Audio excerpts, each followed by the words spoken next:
కేంద్ర మంత్రి పీయూష్ గోయల్తో తెలంగాణ ముఖ్యమంత్రి రేవంత్ రెడ్డి, ఉప ముఖ్యమంత్రి మల్లు భట్టి విక్రమార్క భేటీ అయ్యారు. కేంద్రం నుంచి రాష్ట్ర పౌర సరఫరాల శాఖకు రావాల్సిన నిధులపై సీఎం రేవంత్ రెడ్డి చర్చించారు.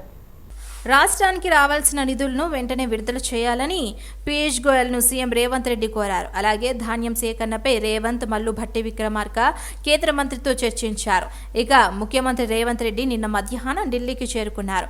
ఏఐసీసీ సమావేశంలో పాల్గొనడానికి ఆయన వచ్చారు. రేవంత్ రెడ్డి అంతకుముందు ఏఐసీసీ ప్రధాన కార్యదర్శి కేసీ వేణుగోపాల్తో సమావేశమయ్యారు. ఇక ఎమ్మెల్సీ అభ్యర్థుల ఎంపికతో పాటు నామినేటెడ్ అభ్యర్థుల ఎంపికపై కసరత్తులో భాగంగా ఈ కేంద్ర మంత్రి పీయూష్ గోయల్తో భేటీ అయ్యారు. రాష్ట్ర ప్రజలకు బీఆర్ఎస్ అధినేత చంద్రశేఖరరావు సంక్రాంతి పండుగ శుభాకాంక్షలు తెలిపారు.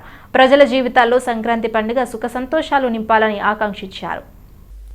సంక్రాంతి అంటేనే అచ్చ తెలుగు పండుగ అని ఆయన అన్నారు. ప్రతి గ్రామానికి శోభను తీసుకొచ్చే పండుగని, మన సాంప్రదాయాలు, సంస్కృతిని ప్రతిబింబించే పండుగ అని తెలిపారు. స్వగ్రామాలకు తిరిగి వెళ్లి తమ కుటుంబ సంస్కృతి మూలాలను విలువనిచ్చే పండుగ అని అన్నారు. రాష్ట్ర ప్రజలకు, ప్రపంచవ్యాప్తంగా ఉన్న తెలుగు వారందరికీ మకర సంక్రాంతి శుభాకాంక్షలని జగన్ తెలిపారు. కల్వకుట్ల కుటుంబ సభ్యులు కేటీఆర్, హరీష్ రావు, కవిత తెలంగాణ ప్రజలను తప్పుదోవ పట్టిస్తున్నారని మాజీ ఎంపీ మల్లు రవి విమర్శించారు. బీఆర్ఎస్ అధికారంలో ఉన్నప్పుడు నిరుద్యోగ భృతి ఇస్తానన్నారు, ఏమైందని ప్రశ్నించారు. రాష్ట్రంలో కాంగ్రెస్ అధికారంలో వస్తే సిపిఎస్ నుండి యూపీఎస్ చేస్తామని చెప్పామని, రాష్ట్రంలో CM Revanth Reddy, deputy CM Bhatti విక్రమార్కలు పాదయాత్రలు చేసినప్పుడు అనేకసార్లు సిపిఎస్ పై మాట్లాడారని తెలిపారు. సమాజంలో ఉపాధ్యాయ ప్రాముఖ్యత ఎంతో ఉందని, 317 జీవోతో ఉపాధ్యాయులు తీవ్రంగా నష్టపోయారని అన్నారు. కాంగ్రెస్ పార్టీ అధికారంలోకి రాగానే కాంగ్రెస్ పార్టీ 6 గ్యారెంటీలను అమలు చేస్తుందని హామీ ఇచ్చారు. ప్రస్తుతం మహాలక్ష్మి పథకం కింద మహిళలకు ఉచిత బస్ సౌకర్యం, ఆరోగ్యశ్రీ కింద 10 లక్షల పథకం వంటి 2 గ్యారెంటీలను అమలు చేశామని తెలిపారు. మిగిలిన హామీలను 100 రోజుల్లో నెరవేరుస్తామని అన్నారు. కమిట్మెంట్ తో పనిచేసిన మహోన్నత నాయకుడు డాక్టర్ మర్రి చెన్నారెడ్డి అని తెలంగాణ రాష్ట్ర గవర్నర్ తమిళిసై అన్నారు. మాజీ ముఖ్యమంత్రి, మాజీ గవర్నర్ డాక్టర్ మర్రి చెన్నారెడ్డి 105వ జయంతిని పురస్కరించుకుని మర్రి చెన్నారెడ్డి మెమోరియల్ ట్రస్ట్ చైర్మన్ మర్రి రవీందర్ రెడ్డి, సెక్రటరీ మర్రి శశిధర్ రెడ్డి ఆధ్వర్యంలో కార్యక్రమం నిర్వహించారు. ఈ కార్యక్రమానికి గవర్నర్ తమిళిసై పాల్గొని ఆయన విగ్రహానికి పూలమాలలు వేసి ఘనంగా నివాళులర్పించారు. రాజకీయ నాయకులకు, యువతకు ఆయన ఆశయాలు, ఆలోచనలు మార్గదర్శకం కావాలన్నారు గవర్నర్ తమిళిసై. అయితే తమిళనాడు గవర్నర్గా మర్రి చెన్నారెడ్డి ఈ సమయంలో తాను పీజీ విద్యార్థినిగా ఉన్నానని గుర్తు చేసుకున్నారు. మర్రి చెన్నారెడ్డికి లలిత కళలను అమితంగా ప్రేమించేవారని మాజీ ముఖ్యమంత్రి నాదెండ్ల భాస్కర్రావు చెప్పారు. మర్రి చెన్నారెడ్డి మెమోరియల్ రాక్ గార్డెన్ కు ఒక కళాక్షేత్రంగా తీర్చిదిద్దాలని కోరారు. ఆయన తనయులు మర్రి రవీందర్ రెడ్డి, మర్రి శశిధర్ రెడ్డి ఇంత చక్కటి కార్యక్రమం ఏర్పాటు చేయడం గొప్ప విషయమన్నారు. ఈ కార్యక్రమంలో మాజీ గవర్నర్ రామ్మోహన్ రావు, మాజీ స్పీకర్ సురేష్ రెడ్డి, మాజీ మంత్రి మైసూరారెడ్డి, సమరసింహారెడ్డి, మాజీ ఎంపీ విశ్వేశ్వర్ రెడ్డి, మాజీ ఎమ్మెల్సీ రామచందర్ రావు తదితరులు పాల్గొన్నారు. ఈ సందర్భంగా మహిళలకు చీరలను పంపిణీ చేశారు. And in a very short and sweet manner, he expressed his views. I am very fortunate because on his our Ram Mohan Rao was telling about how his earlier days he was DGP and he was associated, and when Neelam Sanjeev Reddy's cabinet in 1960 almost went. So my experience knowing about him is very less, but with a short time when I am here I could learn, even though I read about lot about him. Why I read about him, not only I have experience, I have seen him as governor of Tamil Nadu, and I was a postgraduate in gynecology at that time, and Madam Jayalalitha was there, and Governor Reddy Garu was always in the news. And as he said, as it is said, he did not compromise on anything, and he had a very sharp tongue that is needed. Actually, it's not very reasonable tongue also. It's not only sharp tongue, really full of commitment. And when Shashidhar Reddy Garu told about how this trust is formed, and it is not acting in a usual form, that is highly appreciable. TDP అధినేత చంద్రబాబును తన కుమారుడి వివాహానికి షర్మిల ఆహ్వానించారు. హైదరాబాద్లోని చంద్రబాబు నివాసానికి వెళ్లిన షర్మిల కుమారుడు రాజారెడ్డి పెళ్లికి చంద్రబాబు కుటుంబాన్ని ఆహ్వానించారు. వైఎస్ రాజశేఖర రెడ్డితో తనకు ఉన్న సన్నిహిత్యంపై మాట్లాడారని తెలిపారు. క్రిస్మస్ పండుగ సందర్భంగా చంద్రబాబు లోకేష్కు స్వీట్లు, గిఫ్ట్లు పంపారు. నాకు శుభాకాంక్షలు చెప్తూ లోకేష్ ట్వీట్ పెట్టారు. రాజకీయం అనేది మా జీవితం కాదు, కేవలం అది మా వృత్తి మాత్రమే అని షర్మిల వెల్లడించారు. ప్రజల కోసం చేస్తున్న పోరాటం ఒకరిని ఒకరం 100 అనుకుంటామని అన్నారు. ప్రజా పోరాటంలో భాగంగా ఆ విమర్శలు ఉంటాయని తెలిపారు. పండగ వస్తేనో ఏదైనా పెళ్ళి వస్తేనో వాళ్ళకు ఒక కేక్ పంపిస్తే ఆన్ అ ఫ్రెండ్లీ నోట్, పర్సనల్గా బిటర్నెస్ ఉండకూడదు, అందరం ఫ్రెండ్లీగా ప్రజల కోసం పనిచేయాలి అన్నది కాన్సెప్ట్. ఇప్పుడు కూడా చంద్రబాబు గారిని పెళ్లికి మాత్రమే పిలవడానికి వచ్చాము. ఇది పొలిటికల్ కానే కాదు. చంద్రబాబు గారు ఒక తెలుగుదేశం పార్టీకి నాయకుడు, నేను కాంగ్రెస్ పార్టీలో ఒక కార్యకర్తను. మాకు రాజకీయంగా ఏ లావాదేవీలు ఉండదో, ఉండకూడదో, ఉండబోవు కూడా. రాజశేఖర రెడ్డి గారు కూడా తన సొంత పిల్లల పెళ్లిళ్ళకు కూడా చంద్రబాబు గారిని ఇన్వైట్ చేయడం జరిగింది. చంద్రబాబు గారు కూడా రావటం జరిగింది, మమ్మల్ని ఆశీర్వదించడం జరిగింది. ఇదేమీ వింత కాదు, విచిత్రం కాదు. సో దీన్ని ఒక ఫ్రెండ్లీ ఎన్వైరన్మెంట్తో చూస్తే అందరికీ కాంగ్రెస్ పార్టీలో ఈ నెల 22న అయోధ్య రామ్లాలా ప్రాణ్ ప్రతిష్ఠ మహోత్సవం సందర్భంగా సీతారాంబాగ్ ఆలయంలో నిర్వహిస్తున్న శ్రీరామ ఆలయ ప్రారంభోత్సవ వేడుకలో బ్రోచర్ ఆవిష్కరణ కార్యక్రమం నిర్వహించారు. శ్రీ సీతారాం మహారాజ్ సంస్థాన్ దేవాలయ రక్షణ సమితి ఆధ్వర్యంలో వేడుకలు నిర్వహిస్తున్నట్లు దేవాలయ రక్షణ సమితి తెలంగాణ రాష్ట్ర అధ్యక్షులు కంబలేకర్ సందీప్ కుమార్ వెల్లడించారు. బషీర్బాగ్ ప్రెస్ క్లబ్లో కార్యక్రమం బ్రోచర్ ఆవిష్కరించారు. ప్రతి ఒక్కరూ సీతారాంబాగ్ ఆలయానికి వచ్చి శ్రీరాముని కోసం దీపం వెలిగించి అయోధ్య రామ మందిర ప్రారంభోత్సవంలో పాల్గొని రాముడిని పూజించి హనుమాన్ ఆశీస్సులు పొందాలని కంబలేకర్ సందీప్ కోరారు. రామ మందిరంలో దీపోత్సవం, శ్రీ నందకిషోర్ బృందంచే భజన, భక్తులందరిచే సామూహిక హనుమాన్ చాలీసా ప్రసాద వితరణ, సీతారాంబాగ్ ఆలయంతో పాటు సమీపంలోని ఆలయాల్లో కూడా దేవాలయ రక్షణ సమితి ద్వారా దీపోత్సవం నిర్వహిస్తున్నట్లు కంబలేకర్ సందీప్ తెలిపారు. ఈ కార్యక్రమంలో శ్రీ శ్రీ శ్రీ కమలేష్ ఆచార్యజీ, మహంత్ శ్రీ శ్రీ శ్రీ ఆచార్య గోగత్రి రామానుజన్ దాస్ జీలు పాల్గొన్నారు.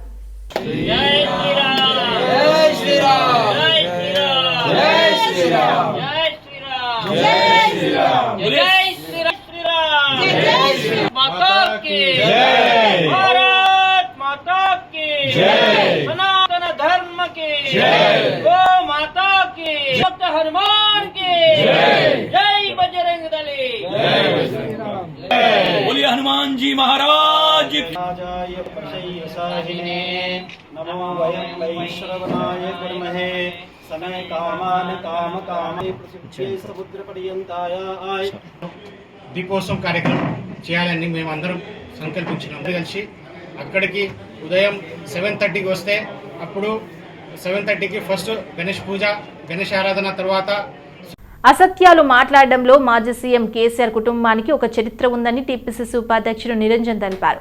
గాంధీ భవన్లో ఏర్పాటు చేసిన సమావేశంలో ఎమ్మెల్సీ నోటిఫికేషన్పై కాంగ్రెస్, బీజేపీ కుమ్మక్కైందని కేటీఆర్ చేసిన వ్యాఖ్యలను కాంగ్రెస్ తీవ్రంగా ఖండిస్తుందన్నారు. మాజీ మంత్రి కేటీఆర్ ఒక అబద్ధాల కోరని మరోసారి నిరూపితమైందన్నారు. సీఎం రేవంత్ రెడ్డి కేంద్ర హోంమంత్రి అమిత్ షాని కలవలకు ముందే ఎమ్మెల్సీ ఎన్నికలు వేరువేరుగా జరగనున్నాయని కేంద్ర ఎన్నికల కమిషన్ ప్రెస్ నోట్ విడుదల చేసిందని తెలిపారు. వేరువేరుగా ఎన్నికలు జరపడం ఇది మొదటిసారి కాదన్నారు. రాష్ట్ర ప్రయోజనాల కోసమే ప్రధానమంత్రి నరేంద్ర మోదీ, కేంద్ర హోంమంత్రి అమిత్ షాని రేవంత్ కలిశాడని తెలిపారు. కాంగ్రెస్ పై అనుచిత వ్యాఖ్యలు చేసిన కేటీఆర్ బహిరంగ క్షమాపణ చెప్పాలని నిరంజన్ డిమాండ్ చేశారు. BRS party working president KT Rama Rao గారు మాట్లాడుతూ కాంగ్రెస్ పార్టీ బీజేపీ కుమ్మక్కయ్యిందనే ఆరోపణ చేశారు. ఆ ఆరోపణను నేను తీవ్రంగా ఖండిస్తూ ఉన్నాను. కాంగ్రెస్ పార్టీ ఖండిస్తుంది. బీఆర్ఎస్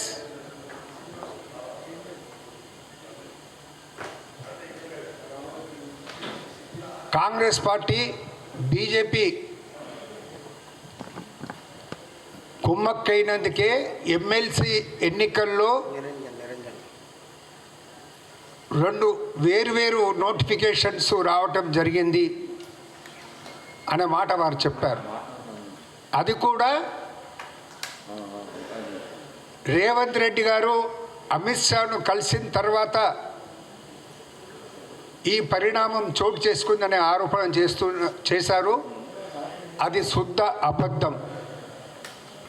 ఈ ఆరోపణ కేటీ రామారావు ఒక అబద్ధాల కోరు అనే విషయాన్ని రూఢి చేస్తుందన్నమాట మనం చేస్తూ ఉన్నాను. రేవంత్ రెడ్డి గారు ఢిల్లీకి వెళ్ళి అమిత్ షా, నిర్మలా సీతారామన్, కాంగ్రెస్ ప్రభుత్వంపై మాజీ మంత్రి హరీష్ రావు తీవ్ర విమర్శలు చేశారు. సిద్దిపేట జిల్లాలో ఏర్పాటు చేసిన ఆటల పోటీలను హరీష్ రావు ప్రారంభించారు. బీఆర్ఎస్ ప్రభుత్వం క్రీడాకారులను ప్రోత్సహించిందని తెలిపారు. దేశం గర్వపడే క్రీడాకారులను తెలంగాణ దేశానికి అందించిందని అన్నారు. వచ్చి రాగానే ఆటో డ్రైవర్లను కాంగ్రెస్ ప్రభుత్వం రోడ్డున పడేసిందని మండిపడ్డారు. మహిళలను ఆర్టీసీ బస్సులో ఉచిత ప్రయాణం మంచిదే కానీ ఆటో కార్మికుల పొట్ట కొట్టొద్దని సూచించారు. ఆటో కార్మికులకు ఏడాది 15,000 జీవన భృతి చెల్లించాలని డిమాండ్ చేశారు. అసెంబ్లీలో కూడా ఈ సమస్యకు న్యాయం జరిగేలా చర్చిస్తామని ఆటో కార్మికులకు హరీష్ రావు హామీ ఇచ్చారు. ఇంకా మారుమూల ప్రాంతాల్లో చాలా ఊర్లకు బస్సులు పోతలేవు, అక్కడ కూడా బస్సులు వేయండి. కానీ మరి కార్మికులు దాదాపు 6 లక్షల మంది ఆటో కార్మికులు ఈ రాష్ట్రంలో ఉన్నారు. మొన్న మధ్యనే హైదరాబాద్లో ఒక ఆటో కార్మికుడు ఆత్మహత్య చేసుకున్నాడు. ఏంది ఇబ్బంది అని తెలుసుకుంటే ఆయన మంత్లీ ఇన్స్టాల్మెంట్ కట్టలేకపోతున్నాడు. ఈఎంఐ ఉన్నది బ్యాంకులో, క్రెడిట్ ఫైనాన్స్ కంపెనీలో ఉన్నది. ఆ ఈఎంఐ కట్టలేక అప్పుల బాధ తట్టుకోలేక ఒక ఆటో కార్మికుడు ఆత్మహత్య చేసుకున్న పరిస్థితి ఉంది. మరి ప్రభుత్వం ఒక మంచి పని చేస్తూ ఇంకొకరి ఉసురు పోసుకోవద్దు కదా, మరి వీళ్ళని కూడా కాపాడుకోవాల్సిన బాధ్యత ఉంది. ఇలా రాష్ట్ర వ్యాప్తంగా అప్పులు తెచ్చి రెక్కాడితే డొక్కాడని వాళ్ళు భూములు అమ్ముకోనో, ఫైనాన్స్ కంపెనీలో అప్పులు తెచ్చుకోనో, బయట వడ్డీ వ్యాపారుల దగ్గర అప్పులు తెచ్చుకోనో, బ్యాంకులలో అప్పులు తెచ్చుకొని ఆటోలు కొనుక్కొని తమ కాళ్ళ మీద తాము నిలబడే విధంగా వాళ్ళు ప్రయత్నం చేస్తూ ఉన్నారు. మరి అటువంటి కార్మికులను కూడా కాపాడే బాధ్యత ప్రభుత్వం మీద ఉంది. ప్రభుత్వం వెంటనే ముందుకు వచ్చి ఈ ఆటో కార్మికులందరికీ కూడా నెలకు 15,000 రూపాయల జీవన భృతి ఇవ్వాలని చెప్పి తప్పకుండా రాబోయే రోజుల్లో అసెంబ్లీలో కూడా మీ యొక్క సమస్యను ప్రస్తావిస్తాం, అసెంబ్లీలో కూడా నిర్వహిస్తాం, ప్రభుత్వం మీద ఒత్తిడి పెంచుతాం. ఆటో కార్మికులకు న్యాయం జరిగేదాకా కూడా మేము మీ వెన్నంటి ఉంటామని చెప్పి కార్మికులందరికీ కూడా మనవి చేస్తా ఉన్నాం. అదేవిధంగా ఈ గేమ్స్ అనేది కూడా చాలా మంచి కార్యక్రమం. మీలో ఒక నూతన ఉత్సాహాన్ని కలిగిస్తుంది, స్పోర్టివ్నెస్ను పెంచుతుంది. మరి ఈ గేమ్స్ కూడా శారీరక దారుఢ్యాన్ని పెంచుతూ మీ ఆరోగ్యాన్ని కాపాడడానికి కూడా ఎంతగానో ఉపయోగపడుతుంది. ఈ స్పోర్ట్స్ ఈవెంట్స్లో అందరూ ఉత్సాహంగా పాల్గొని మరి మంచి క్రీడా ప్రతిభను చాటాలని చెప్పి కూడా ఈ సందర్భంగా కోరుకుంటూ, మన సిద్దిపేట స్పోర్ట్స్కు ఒక నిలయంగా ఉంది. అన్ని రకాల గ్రౌండ్స్ ఉన్నాయి మన దగ్గర. సికింద్రాబాద్ బోయినపల్లిలో సంక్రాంతి పండుగను పురస్కరించుకొని మాజీ మంత్రి మేడ్చల్ సికింద్రాబాద్ బోయినపల్లిలో సంక్రాంతి పండుగను పురస్కరించుకొని మాజీ మంత్రి మేడ్చల్ ఎమ్మెల్యే మల్లారెడ్డి సందడి చేశారు. బీఆర్ఎస్ నాయకులు టింకుగౌడ్ ఆధ్వర్యంలో ఏర్పాటు చేసిన పతంగుల పంపిణీ కార్యక్రమానికి హాజరై చిన్నారులకు గాలిపటాలను పంపిణీ చేసి అనంతరం పిల్లలతో కలిసి ఎగురవేశారు. మల్కాజ్గిరి పార్లమెంట్ సీటు విషయంలో అధిష్టానం తనకు అవకాశం ఇస్తే పోటీ చేస్తానని మల్లారెడ్డి స్పష్టం చేశారు. మేడ్చల్ నాయకులతో కలిసి గోవా టూర్ ఎంజాయ్ చేశామన్నారు. గోవా టూర్లో భాగంగా సముద్రంలో రకరకాల విన్యాసాలు చేయడం మంచి అనుభూతి కలిగించిందని అన్నారు. 71 ఏళ్ళు ఉన్నప్పటికీ నేను ఎంత స్మార్ట్గా ఉన్నానో చూసుకోండి అంటూ హుషారెత్తించారు. ఇక ప్రతి ఒక్కరూ ఆరోగ్యంగా ఉండాలంటే వ్యాయామం, జ్ఞానం చేస్తూ జీవితాన్ని ఆనందంగా గడపాలని తెలంగాణ రాష్ట్ర ప్రజలందరికీ సంక్రాంతి శుభాకాంక్షలు తెలిపారు. గత 15 సంవత్సరాల సంది కూడా మా టింకు గౌడ్ మా బోయినపల్లిలో మా పాత బస్తీలో మేము పుట్టిన ఊరిలో ఎప్పుడు కూడా గత 15 సంవత్సరాల సంది కూడా ఈ పతంగులు అన్నీ కూడా మాంజలు కానీ చర్కీలు కానీ ఇవన్నీ కూడా పంపిణీ కార్యక్రమం చేస్తాడు మా టింకు గౌడ్. ఆయనకు చాలా చాలా ధన్యవాదాలు, శుభాకాంక్షలు.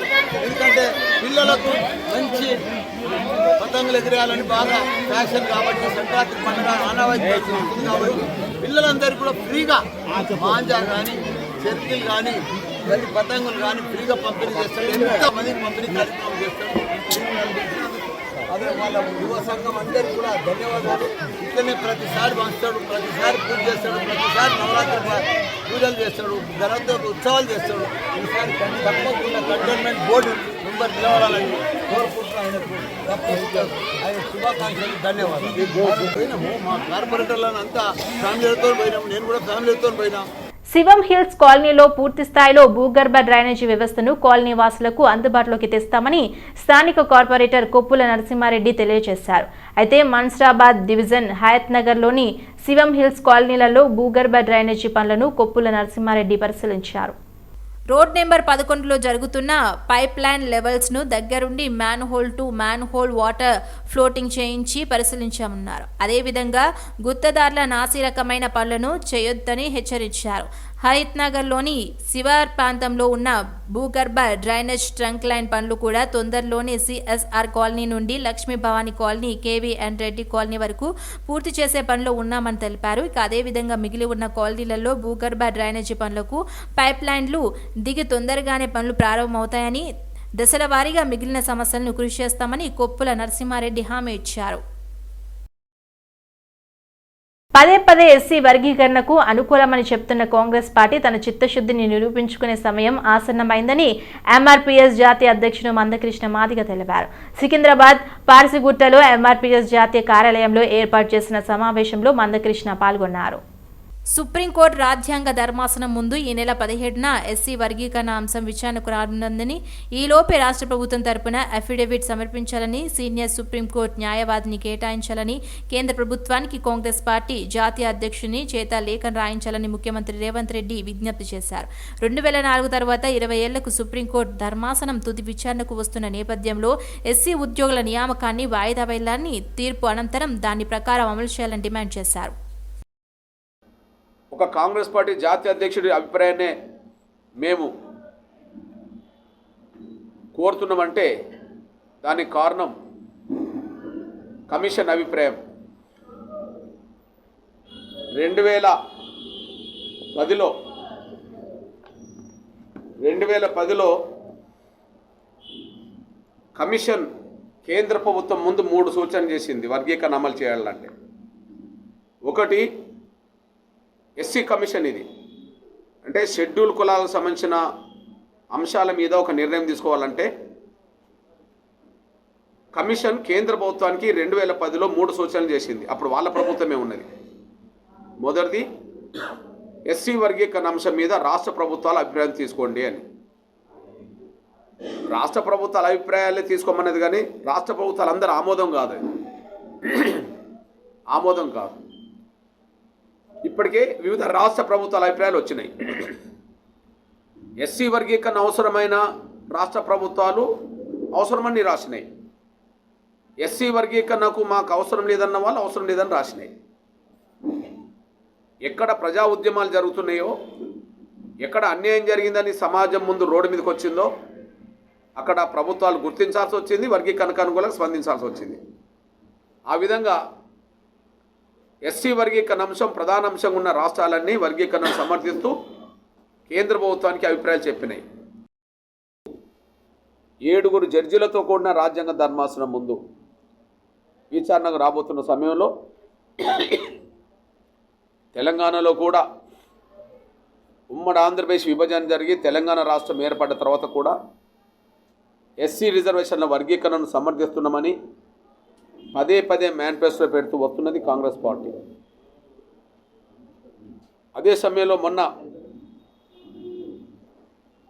కాంగ్రెస్ పార్టీ జాతీయ అధ్యక్షుడు పెద్దలు మల్లికార్జున్ గారి సమక్షంలోనే చేవేలలో ఎస్సీ ఎస్టీ డిక్లరేషన్లో మొదటి అంశంగానే ఎస్సీ వర్గీకరణ అంశానికి కట్టుబడినం అని చెప్పి పేర్కొనడం జరిగింది. తెలంగాణలో కొత్త ప్రభుత్వం వచ్చిన బస్తీవాసుల కష్టాలు తీరలేదని కేంద్ర మంత్రి కిషన్ రెడ్డి విమర్శించారు. సికింద్రాబాద్ పార్లమెంట్ నియోజకవర్గంలోని మసబ్ ట్యాంక్, దోబిఘాట్, పోచమ్మ బస్తీలలో కేంద్ర మంత్రి కిషన్ రెడ్డి పర్యటించారు. స్థానిక ప్రజల సమస్యలు తెలుసుకుంటూ వారి వెంట వచ్చిన అన్ని శాఖల ప్రభుత్వ అధికారులకు సమస్యల పరిష్కారానికి పలు ఆదేశిస్తూ ముందుకు సాగారు. ఉస్మానియా యూనివర్సిటీలోని ఆర్ట్స్ కళాశాల వద్ద నాయి బ్రాహ్మణ ఆఫీషియల్స్ అండ్ ప్రొఫెషనల్స్ వారి ఆధ్వర్యంలో నూతన సంవత్సర క్యాలెండర్ను ఆవిష్కరించారు. ఉస్మానియా యూనివర్సిటీలోని నాయి బ్రాహ్మణ విద్యార్థులు తక్కువగా ఉన్నారని, అందుకే ఓయూలో క్యాలెండర్ ఆవిష్కరించడం జరిగిందని అన్నారు. రాజకీయంగా కానీ విద్యాపరంగా కానీ న్యాయ బ్రాహ్మణులు వెనుకబడ్డారని అన్నారు. ఓయూలో క్యాలెండర్ ఆవిష్కరించడం సంతోషంగా ఉందన్నారు. జరిగింది ఇక్కడనే ఎందుకు చేయాలని అనుకుంటున్నారంటే, ఇక్కడ మన నాయి బ్రాహ్మణులు ఇక్కడ ఉస్మానియా యూనివర్సిటీలో చాలా తక్కువ, రాజకీయంగా పరంగా కానీ ఊర్లలో ఊర్లలో సర్పంచులు కానీ ఎంపీటీసీలు కానీ ఎక్కడ చూసినా కానీ నాయి బ్రాహ్మణులు చాలా తక్కువ ఉన్నారు. నాయి బ్రాహ్మణులు కానీ బీసీ కులస్తులు కానీ చాలా తక్కువ ఉన్నారు, రాజకీయంగా కానీ విద్యాపరంగా కానీ. కాబట్టి ఇక్కడనే వీళ్ళు ఇక్కడ ఉస్మానియాకు వచ్చి ఈ యొక్క ఉద్యమాల గడపైన ఈ యొక్క క్యాలెండర్ను విడుదల చేయడం ఎంతో ఆనందకరం.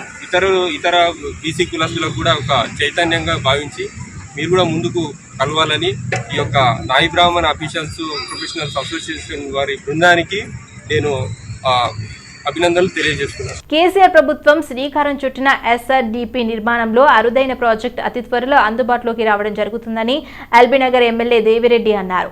ఎల్బీనగర్లోని శ్రీకృష్ణనగర్ కాలనీ ఫ్లైఓవర్ వద్ద జరుగుతున్న రోడ్డు పనులను ఎల్బీనగర్ ఎమ్మెల్యే దేవిరెడ్డి సుధీర్ రెడ్డి పరిశీలించారు. ఔటర్ రింగ్ రోడ్ తరహాలో ఎల్బీనగర్ నియోజకవర్గంలో బైర్మాల్ గూడలో లూప్ ఆకారంలో నిర్మాణం జరుగుతుందని తెలిపారు. స్థానికంగా ట్రాఫిక్ సుడిగుండాలకు శాశ్వత పరిష్కారంగా వాహనదారులకు బహు ప్రయోజనాలతో దాదాపు 135 కోట్ల రూపాయలతో లూప్ల నిర్మాణానికి శ్రీకారం చుట్టడం జరిగిందని తెలిపారు. సంక్రాంతి వరకు అందుబాటులోకి తెచ్చేందుకు ఇంజనీర్లు పనులు వేగవంతం చేసినా ఇంకా కొంతమేర పనులు కావాల్సి ఉన్న దృష్ట్యా మరికొన్ని రోజులు పడే అవకాశం ఉందన్నారు. ఇక కేసీఆర్ ప్రభుత్వ హయాంలో 47 ప్రాజెక్టులో భాగంగా 36 ప్రాజెక్టులు అందుబాటులోకి రావడం జరిగిందని వెల్లడించారు. ఇక బైర్మాల్ కూడా సెకండ్ లెవెల్ ఫ్లైఓవర్ తో పాటు 2 లూప్ సైతం ప్రత్యేక నిర్మాణాలుగా నిలవనున్నాయని తెలిపారు. శంషాబాద్ ఎయిర్పోర్ట్ నుండి వారణాసి వెళ్లాల్సిన స్పేస్ జెట్ విమానం రద్దయింది. మధ్యాహ్నం 1 గంటకు వెళ్లాల్సిన విమానం 5 గంటలకు ఆలస్యంగా వెళ్తుందని చెప్పిన యాజమాన్యం ఇప్పుడు పూర్తిగా రద్దు చేశారని ప్రయాణికులు మండిపడ్డారు. ప్రయాణికుల్లో చాలా మంది అనేక ఆరోగ్య సమస్యలతో బాధపడుతున్నారని ఆగ్రహం వ్యక్తం చేశారు. 9 గంటలకు వచ్చిన ప్రయాణికులకు ఇప్పటికీ పచ్చి మంచినీళ్లు కూడా ఇవ్వలేదని ఆగ్రహం వ్యక్తం చేశారు. ఇలాంటి దరిద్రమైన సర్వీసెస్ మరొకటి లేదని యాజమాన్యం తీరుపై ప్రయాణికులు అసహనం వ్యక్తం చేస్తున్నారు. రద్దు చేసిన విమానం తిరిగి 16వ తేదీన వెళ్లనున్నట్లు యాజమాన్యం ప్రకటించింది. And I would like to get to Varanasi today. The flight was planned for 11 o'clock. Was postponed to 1 o'clock and then again postponed to 5 p.m. 5:10. ఆ తర్వాత అగైన్ క్యాన్సిలేషన్ అన్నారు. ఆ తర్వాత ఏదైనా ఆల్టర్నేటివ్ ఫ్లైట్ అరేంజ్ చేయమంటే డైరెక్ట్ ఫ్లైట్ రేపు లేదు, 16th ఉంది, 16th అరేంజ్ చేస్తామని చెప్తున్నారు. మేము దూరం నుంచి వచ్చి రిటర్న్ టికెట్లు కూడా రేపు క్యాన్సిల్ చేసుకునే పరిస్థితి ఉంది. మోడీ గారు ఏమన్నాను అక్కడ అన్ని చేపిస్తున్నారు వచ్చి అస్థికలు కలుపుకోమని. ఇక్కడే స్పైస్ జెట్ ఏమన్నాను వాళ్ళు 1 గంటకు పెట్టారు, దాన్ని 5ంటికి చేశారు. అన్ని ఫ్లైట్స్ ఏమో ల్యాండ్ అవుతున్నాయి, ఈ ఒక్క స్పైస్ జెట్ ల్యాండ్ అవ్వదంట. ఫస్ట్ ఏమన్నా టెక్నికల్ ఇష్యూ అన్నారు, అదర్ ఫ్లైట్స్ ల్యాండ్ అవుతున్నాయి అంటేనేమో ఇంకేదో మాట్లాడుతున్నారు. మరి వేరే ఫ్లైట్ చూపించమంటేనే 16వ తారీఖు బుక్ చేస్తామంటున్నారు. ఇక్కడ ఎవరు ఏమి సరిగ్గా పట్టించుకోవట్లేదు. సో TV9 వాళ్ళు కానీ లేదంటే DCJ కానీ లేకపోతే మోడీ గారు PMO నుంచి ఎవరన్నా దీన్ని కనుక చేసుకుని వెళ్తే మా తల్లిదండ్రుల అస్థికలు మేమంతా మోసుకెళ్తున్నాము. ఆ మోడీ గారు కట్టిన ఆ గుడిలో మేము కలుపుకున్నా వెళ్తాము. మాకు అది కరెక్ట్ ఎలాంటి సపోర్ట్ లేదండి. सर, हम तिरुपति से वाराणसी ज्वाइंट फ्लाइट किए और 9:30 बजे यहाँ पहुँचे हैदराबाद में. और 9:30 बजे से हम कोई पानी नहीं, कोई सर्विस नहीं स्पाइस जेट का. और टाइम पे बता दिया हमें कि 3:30 बजे प्लेन कैंसिल है. अब 3:30 बजे प्लेन कैंसिल है तो हम आप क्या करें. इनके DM को मिले, हम बॉस को मिले, लेकिन बॉस कोई ही ऑप्शनली बता नहीं रहा, रिस्पांस कोई नहीं इनका. बहुत गंदा सर्विस है स्पाइस जेट का. इतना गंदा सर्विस है, इतना गंदा सर्विस है, कोई सर्विस नहीं मिल रही. अब हम 31% हैदराबाद टू वाराणसी जाने वाले इतने परेशान है कि किसी को पानी नहीं, कोई BP वाला है, कोई शुगर वाला है, हम खुद बीमार है कल से. इसलिए टाइम बचाने के लिए हम ज्वाइंट फ्लाइट करके वाराणसी पहुंच रहे थे, लेकिन इनका टेक्निकली इशू और एयरपोर्ट से सब लैंडिंग हो गए Varanasi plane. Kushaiguda police station పరిధిలో జరిగిన ఇంటి దోపిడీ కేసును పోలీసులు 24 గంటల్లో ఛేదించారు. చోరీకి పాల్పడిన కొంతం వెంకటరెడ్డి అనే పాత నేరస్తుని అరెస్ట్ చేశామని రాచకొండ సిపి సుధీర్ బాబు తెలిపారు. నిందితుడి వద్ద నుంచి 19.5 లక్షల విలువైన 30 తులాల బంగారు ఆభరణాలు, బైక్, మొబైల్ ఫోన్ స్వాధీనం చేసుకున్నామన్నారు. నిందితుడు చెడు అలవాట్లకు బానిసై గతంలో 2021లో సుమారు 27 ఏళ్లలో చోరీలకు పాల్పడి 2 సంవత్సరాలు జైలు శిక్ష అనుభవించినట్లు తెలిపారు. నూతనంగా నిర్మించిన ఇళ్లను టార్గెట్ చేసుకుని రెక్కీ చేసి చోరీలకు పాల్పడుతున్నట్లు రాచకొండ సిపి సుధీర్ బాబు తెలిపారు. ఇక రాచకొండ కమిషనరేట్ పరిధిలో రైతుల ట్రాక్టర్ల ర్యాలీలు దొంగతనం చేసే వ్యక్తులను అరెస్ట్ చేసి 12 ట్రాక్టర్లు, ట్రాలీలను స్వాధీనపరుచుకున్నారు. ఇతను ఎక్స్ కాన్విక్ట్, ఇంతకుముందు నేరాల్లో ఉండి శిక్ష పడిన 2 సంవత్సరాలు జైల్లో ఉండి బయటకు వచ్చిన అతను ఇతను సైబరాబాద్, హైదరాబాద్, రాచకొండలో అఫెన్సెస్ చేశాడు. దీంట్లో ఇతను చేసినట్టు 30 తులాల గోల్డ్, ఇంటాక్ట్ గోల్డ్ ఆర్నమెంట్స్ మనము అతను సీజ్ చేయడం జరిగింది. ఇంట్లోనే నిన్న 24 గంటల లోపలనే ఈ కేసు డిటెక్ట్ చేయడం జరిగింది. క్విక్ రెస్పాన్స్ కోసము ఇతను మనం చేసినటువంటి ఎఫర్ట్స్లో ఇతను అరెస్ట్ కావడం జరిగింది. ఇతను సాయి కుమార్ రెడ్డి అని. ఇతని అక్కడ ఉన్నటువంటి సైంటిఫిక్ ఎవిడెన్స్ కూడా మేము సీజ్ చేసాం, కలెక్ట్ చేసాం. సో ఇందులో డెఫినెట్ కన్విక్షన్ కోవడానికి కోసం మేము ఎఫర్ట్స్ పెడుతున్నాం. This is second area where quick response మూలంగా వితిన్ 24 అవర్స్లో అక్యూజ్ పట్టుకోవడం, ఎంటైర్ ప్రాపర్టీ రికవర్ చేయడం జరిగింది. దీనికి ఎఫర్ట్స్ పెట్టినటువంటి అధికారులందరికీ అభినందన చేస్తున్నాం. వాళ్ళకు రివార్డ్స్ కూడా ఇవ్వడం జరుగుతుంది.